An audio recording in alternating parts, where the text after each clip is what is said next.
friends, welcome back to my channel. If you're new here, I'm Sammy and this is Sammy Plans, where I share my life through planning.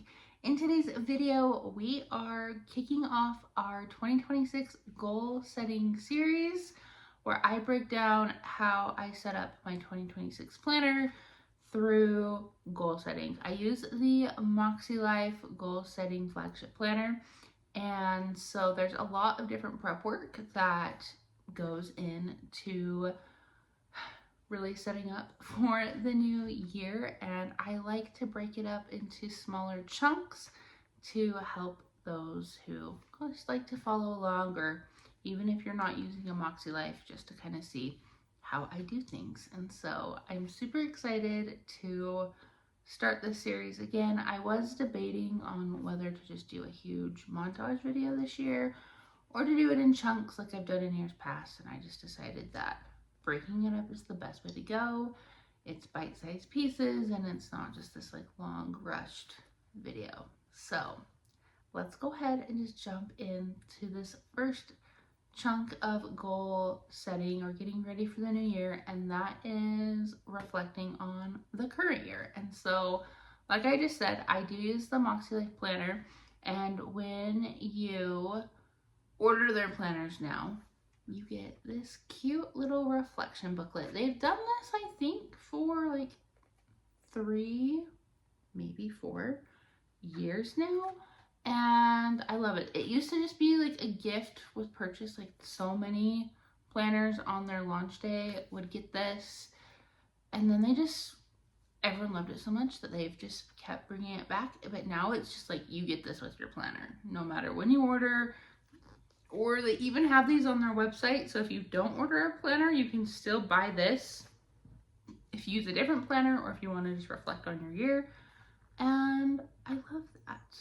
I really do. And so I just thought we'd go through and jump in and talk about this. In years past, I've done it to where it's like planner view and you just see this open and I talk about the things, but I thought it would be better, I don't know if that's the right word, but more intimate, more personable, I guess, if you see my face and I talk to you and really explain things as I go through this. And so let's go ahead and jump in just so you guys can kind of see it closer. That's what it looks like. It's super cute, has their like Wheel of Life. And yeah, and so here's the front cover or inside. I always write my name and then the day that I do it. It's kind of a fun little thing. They do have a year in review. Mine does not look good, but here it is. I'm going to talk about this more throughout the planning series because this is what my Wheel of Life looks like in my planner for the start of 2026. In years past, also, I don't know why I did this. Maybe because I was overthinking the system, but I would like take the assessment that they have you do 3 or 4 times until I felt like I had a solid score for each area of life. And this year, I just jumped in, did it once, and called it good. And so that's where we're at. No areas increased because it does ask like what area increased the most. None of them.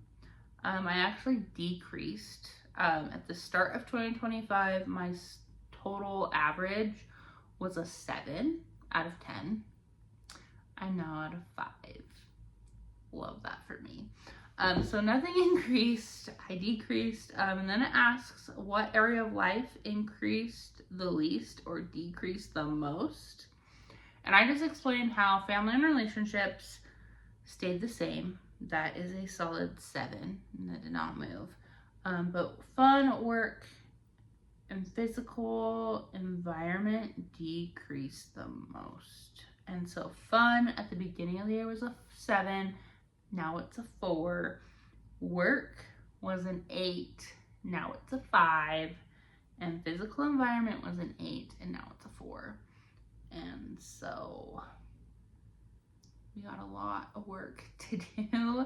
I also do want to mention my lowest at the beginning of the year was finances and wellness, like health and wellness. They were both a 5 and now they're both a 4. And so, like I said, got some work to do, but I'm ready to do that work. It's been one heck of a year. If you're new here, like I've said before, had a baby this year, second baby. I'm a teacher. Just a lot of crazy things are happening in my life.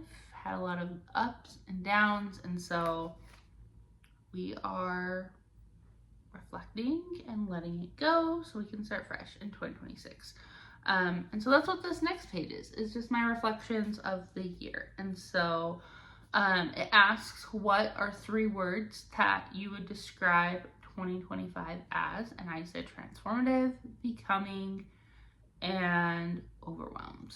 That's really how I felt, or how I would describe the year. It was a very transformative year for me. I also feel like it was a year of becoming something more, and it was just a year full of overwhelm. 3 words that describe how I felt in 2025 is drained, lonely, and frustrated.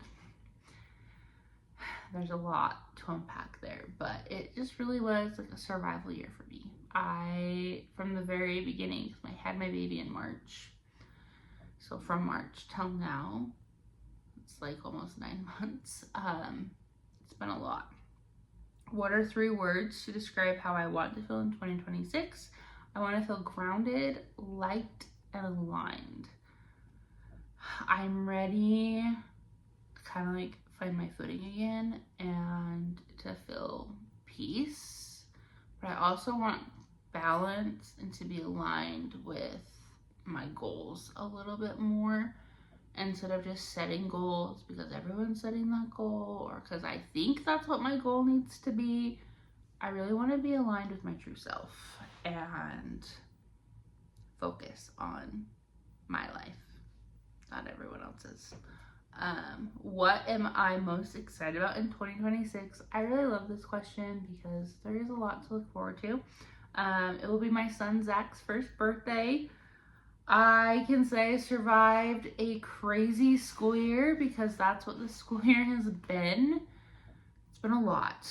It's been really hard. I have a hard group of students this year. I'm only teaching 9th graders, and I don't know what it is, but this group is very apathetic and they just don't care, and they expect you to like do everything for them. And I have experienced those types of behaviors in the past, but like these kids, it's like literally their grade is like on life supports and they just don't care. They're just like, pull the plug, I'm done. I don't care that I'm failing. Like, you have to like drag them to do things, and it's really frustrating.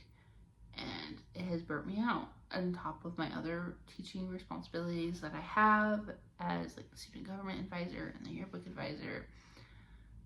And it's been a lot in education, just in general. It's kind of in the crapper right now. And so to say that I've survived this school year, because there have been times where I'm like, I'm going to leave. I'm just going to quit and leave mid-year and be done.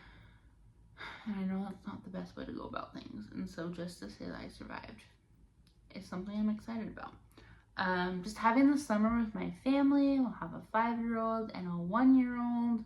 It'll be a lot better experience than this past summer where I'm in the postpartum trenches in life with a baby and my little 4-year-old who's adjusting to not being the only child anymore and being a big sister. And so that will be exciting. And then my daughter starts kindergarten this year, which is super exciting. I know she's ready to go, and so it'll just be a fun transition for her. I'm also excited to create time for myself this year. That is one thing that I'm really focusing on in 2026 is me. And then just celebrating, I shouldn't just say just, me and my husband are celebrating our 10-year wedding anniversary at the end of 2026. And so there is a lot of good coming our way, and I'm excited to celebrate that. And then it asks what area or areas of life will be my focus in 2026. And I have 5 of them. Fun, health, finances, home, and work. And really the top 3 would be fun, health, and finances, because that's what I want to focus on in 2026 is having fun for myself and being more present with my family and having fun, and then my health and my finances for sure.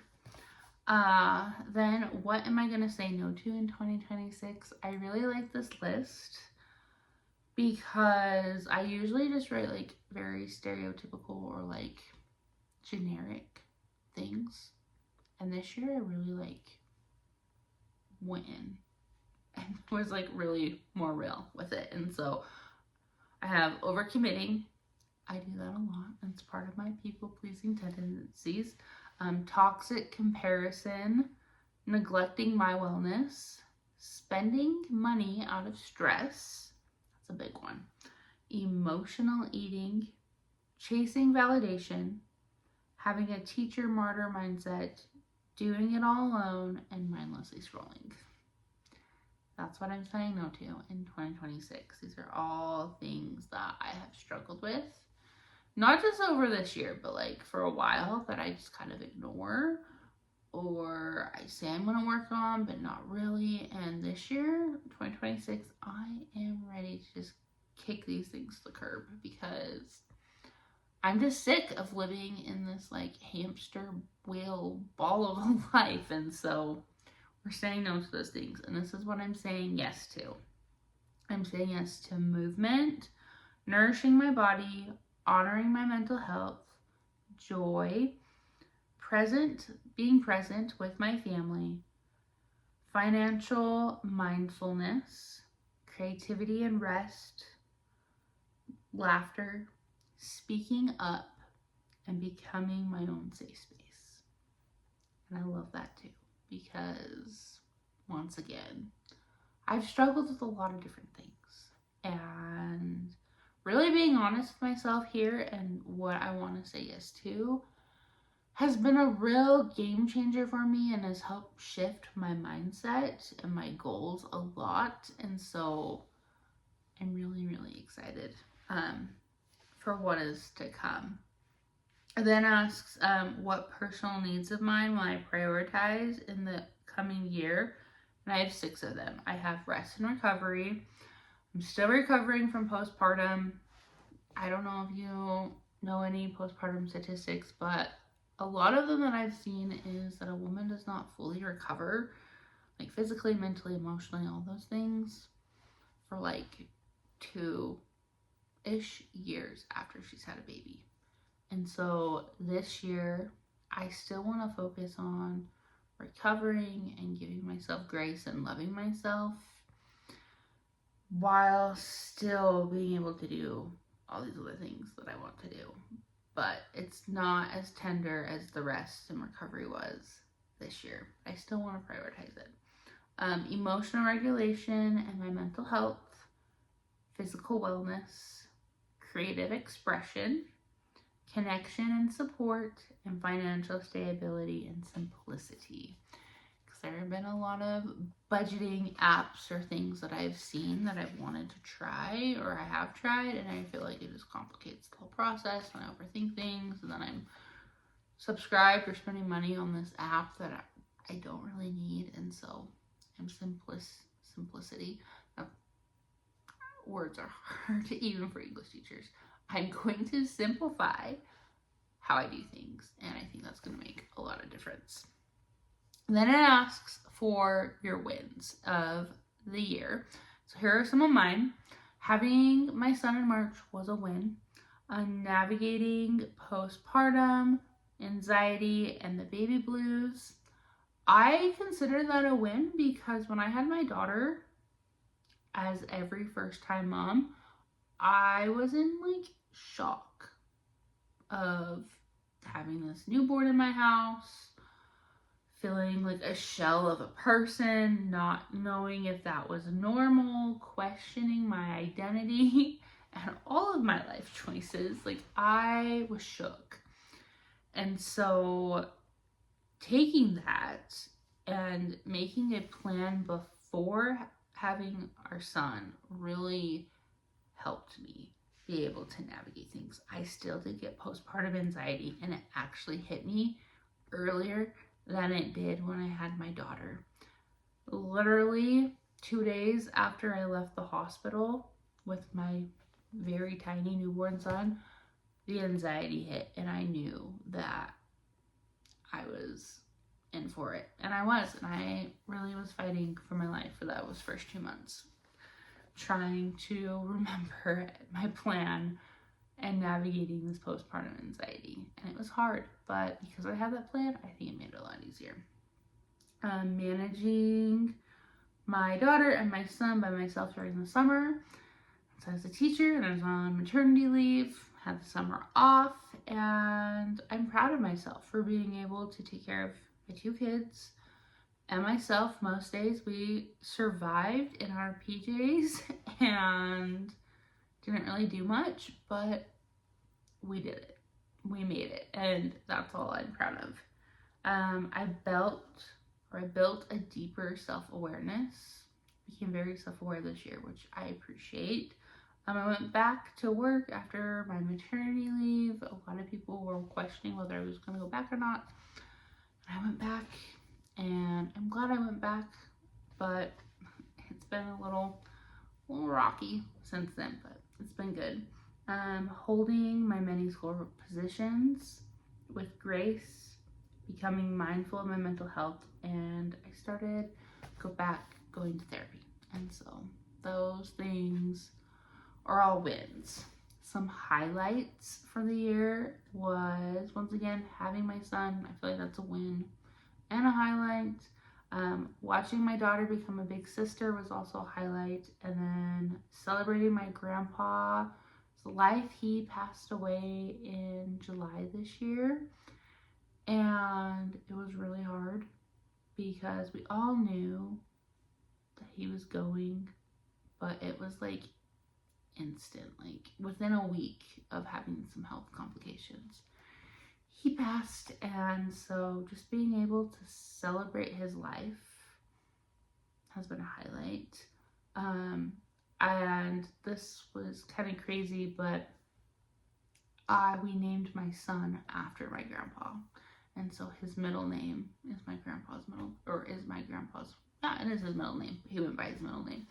And so just having that little piece of him also, like, I don't know, it just brings me a lot of peace and happiness.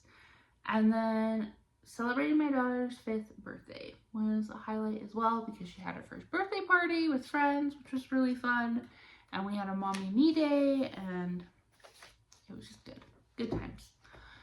Some challenges of 2025 that I faced and how I overcame them.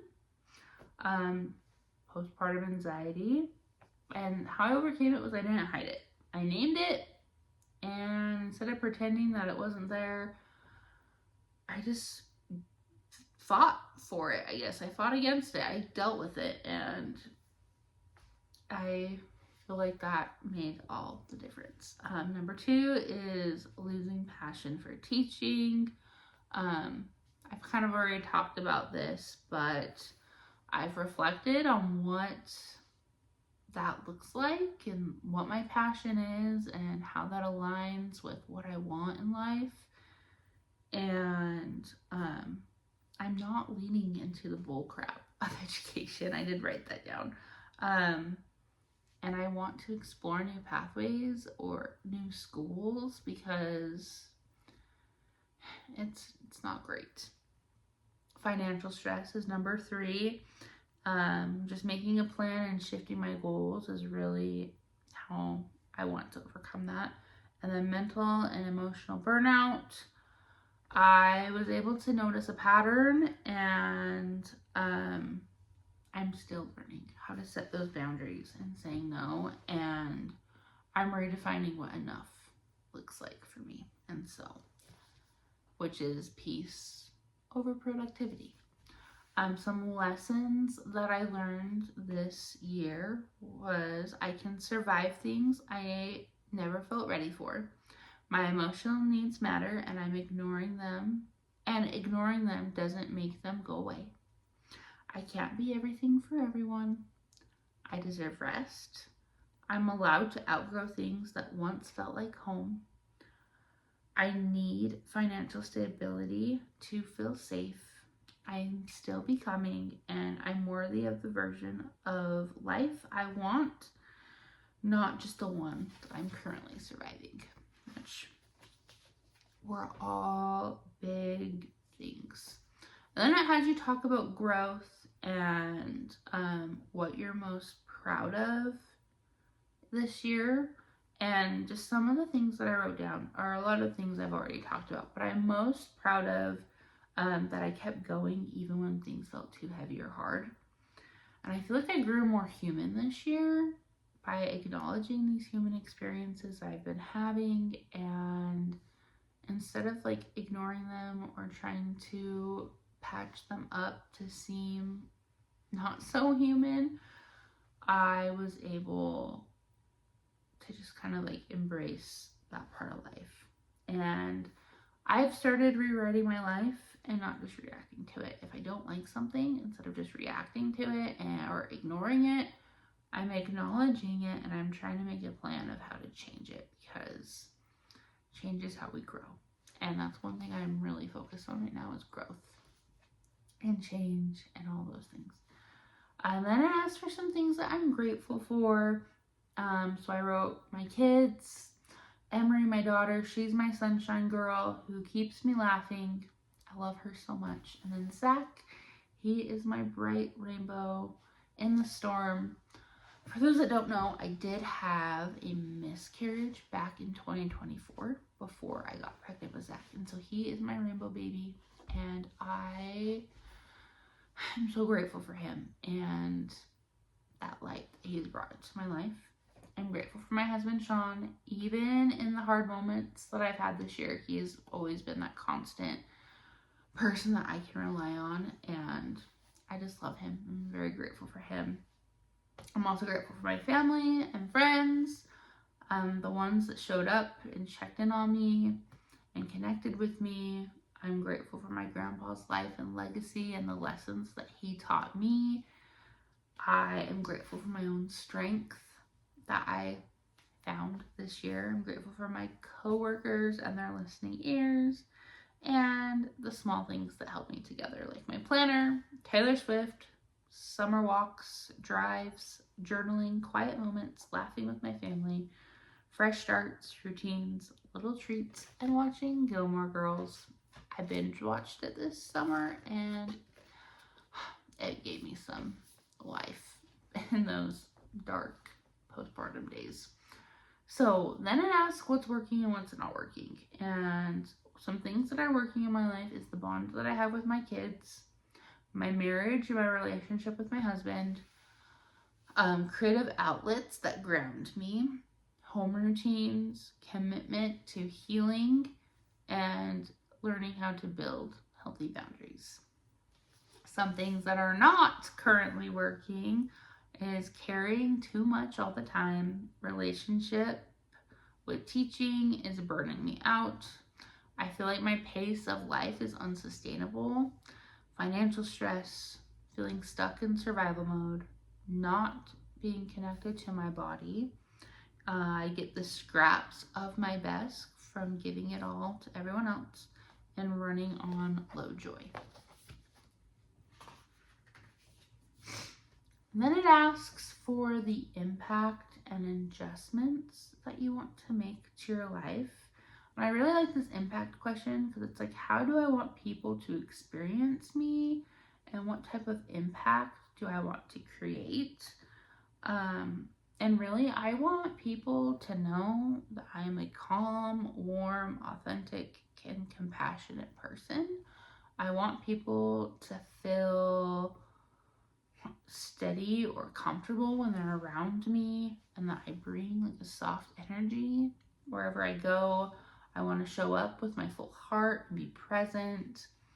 I want people to understand that I'm honest and human and I'm imperfect, and I'm just trying to show up as myself instead of someone that I feel like I need to be or that I should be or that other people think I should be. Like, I'm really falling into place of like who I am as a person. And I don't know, I just feel like there's a lot of power to that, which I love, because my whole life I've tried to fit the molds of what other people wanted me to be and thought that's what I needed to be. So more authentic and then compassionate. I just want to lead with understanding and be kind to others and myself too. And so with some adjustments that I need to make, I need a lighter mental and emotional load. I need a slower pace of life. I need my relationship with teaching to have some boundaries. I need financial stability, and I need my physical wellness to be nurtured. And so that's really kind of what helped me focus, or like the bones of my goals for 2026. And then lastly, it has you write a letter to yourself.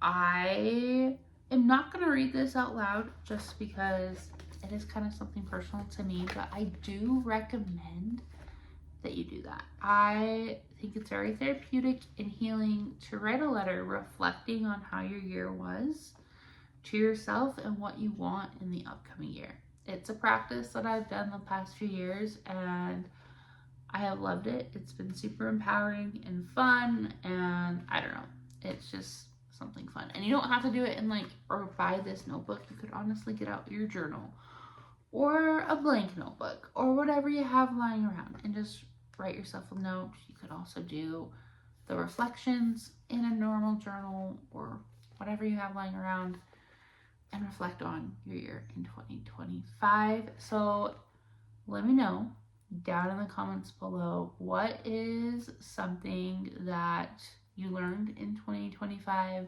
something that you are taking with you into 2026, and also just tell me something that you are excited for in 2026. I would love to hear all of your thoughts and ideas down in the comments below.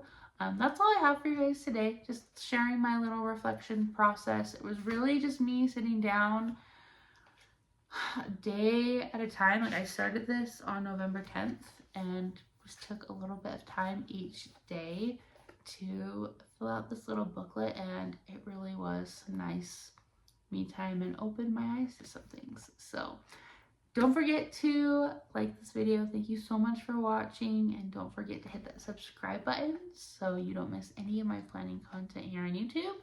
And until next time, guys, I'll see you later. Bye.